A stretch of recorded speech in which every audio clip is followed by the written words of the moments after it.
Baik, kita akan kembali membahas pemirsa mengenai nasib data nasional kita di Pusat Data Nasional yang masih menunggu kalau kata Mas Alphonse ya dan juga Pak Ardi, apakah memang betul nanti pelaku ini akan memberikan kunci. Tapi begini Mas Alphonse, ada kemudian pernyataan yang disampaikan oleh si pelaku brand chip ransomware ini yang kemudian menjanjikan akan memberikan kunci.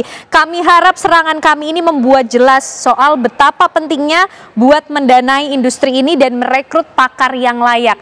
Artinya ada pesan yang ingin disampaikankah dari pelaku untuk mengkoreksi pemerintahan kita pada khususnya yang mengelola PDN ini, Pusat Data Nasional ini, sekaligus juga mencerminkan bagaimana kemudian kita, pemerintah kita atau negara mengapresiasi, memberikan perhitungan atau dana yang layak untuk bisa mengelola remunerasi. Kalau kita lihat nih kan sejauh ini pajak ya yang paling tinggi. Tapi bagaimana dengan mereka-mereka human resource yang bekerja dengan IT yang juga tidak mudah juga, asetnya juga tidak main-main Pusat Data Nasional.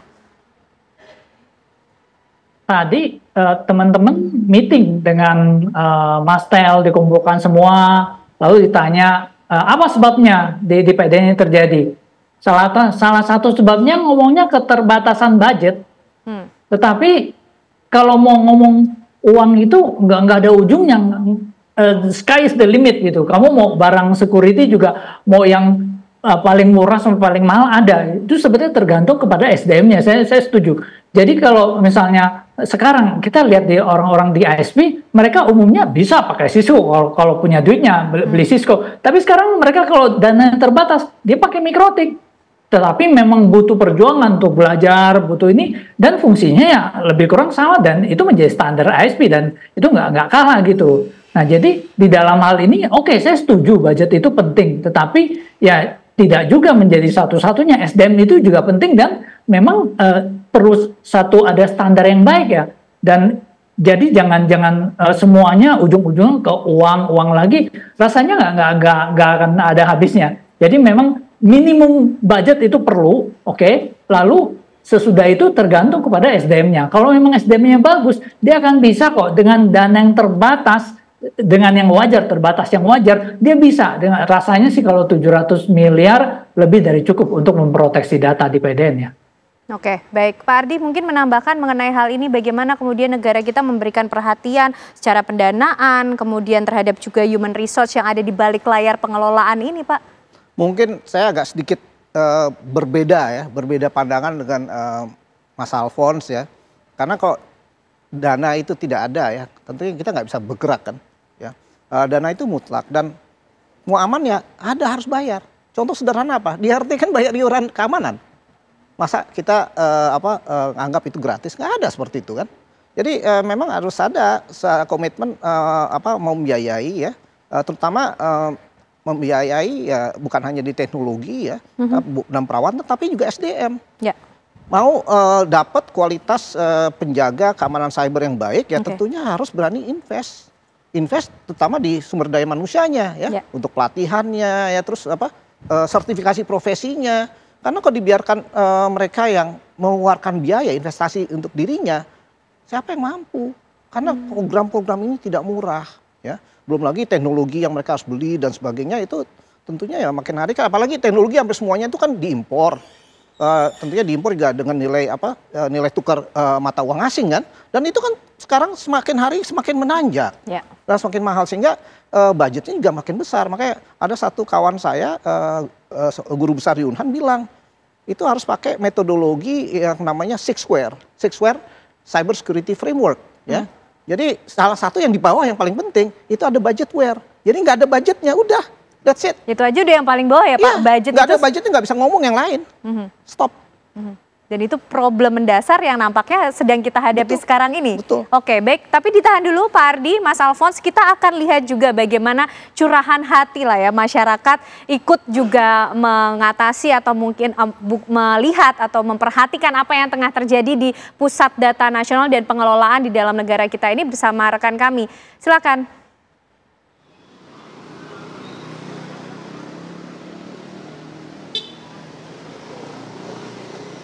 Ya, karena Anda dan juga pemirsa benar sekali akhir-akhir ini informasi bahwa data pribadi, karena Anda dan juga pemirsa akhir-akhir ini informasi bahwa data pribadi di Pusat Data Nasional diretas atau mengalami gangguan cyber ransomware.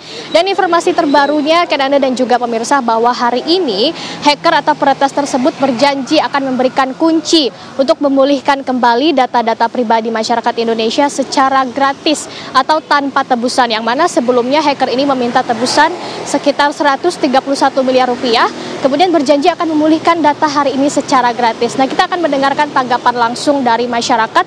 Kira-kira bagaimana tanggapan mereka? Apakah mereka percaya dengan janji hacker tersebut? Kita akan tanyakan langsung pemirsa. Di sini sudah ada bersama kita. Selamat malam, Ibu. Ya, malam. Ibu dengan siapa namanya? Wenti. Bu Wenti. Bu Wenti, baru-baru ini kan ada informasi nih, kalau data di Pusat Data Nasional kita dihack atau diretas. Nah, Ibu sebagai masyarakat Indonesia merasa khawatir nggak dengan data pribadi kita yang dikelola pemerintah Indonesia?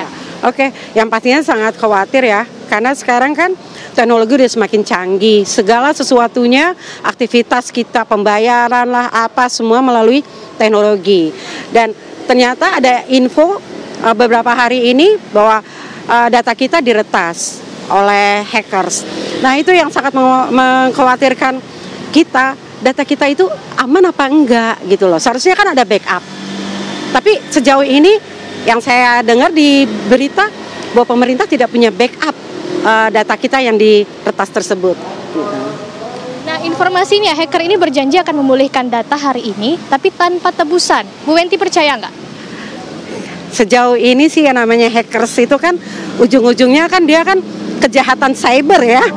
Pasti ujung-ujungnya dia mencari keuntungan.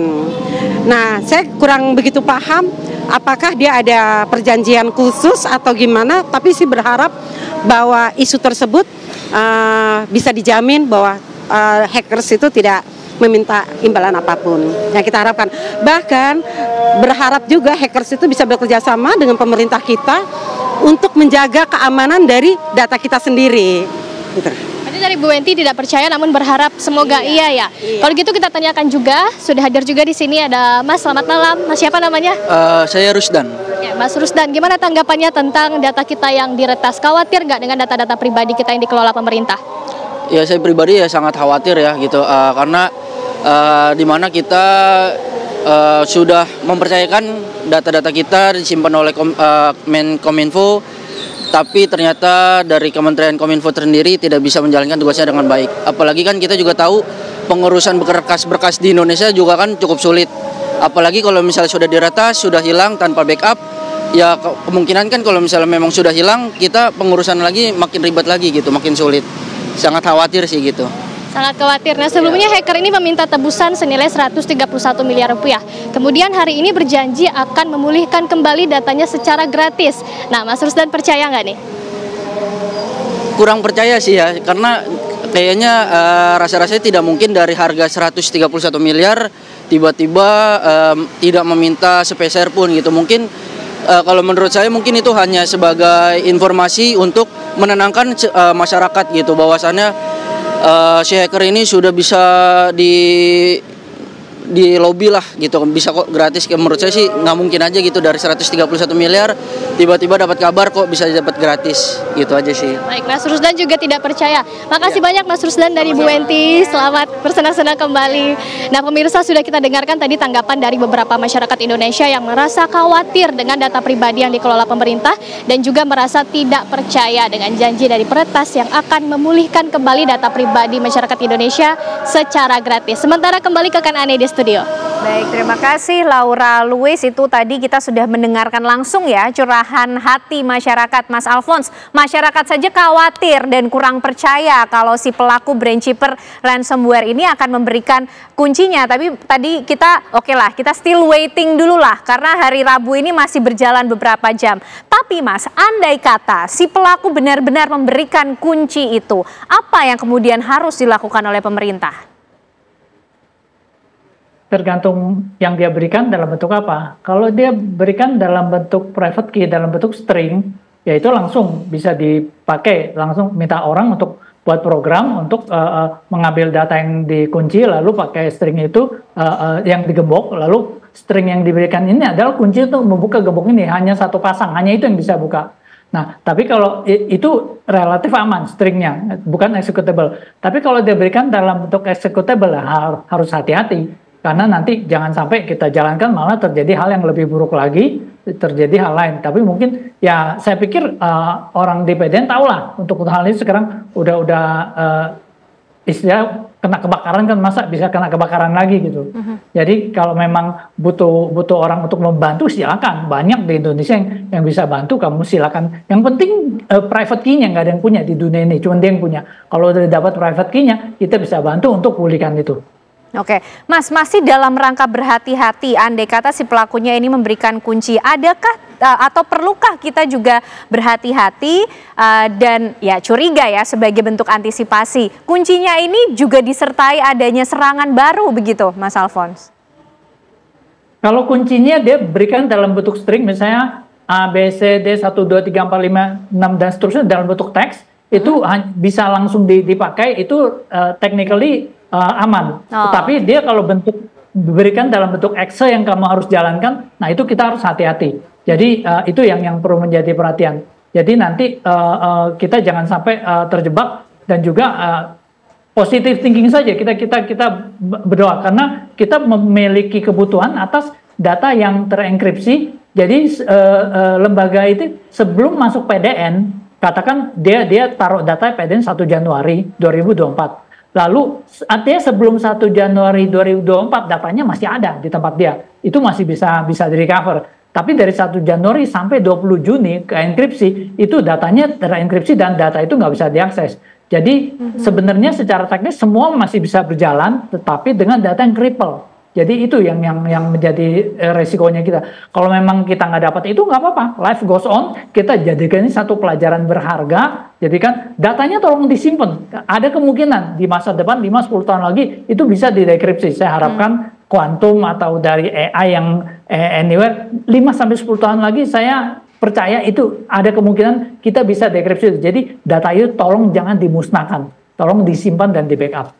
Oke, itu catatan dari Mas Alphonse. Nah, yang menarik juga tadi Pak Ardi sempat bilang dari 131 miliar, tadi masyarakat juga bilang ya Pak, dari 131 miliar tiba-tiba nih saya beri gratis. Nah, ini juga kemudian ada spekulasi, ada informasi bahwa si pelaku sudah mengambil sebagian data dan dijual di pasar gelap. Nah, nanti mungkin bisa dijawab nih Pak Ardi, tapi usai jeda pemirsa kami masih akan kembali untuk Anda.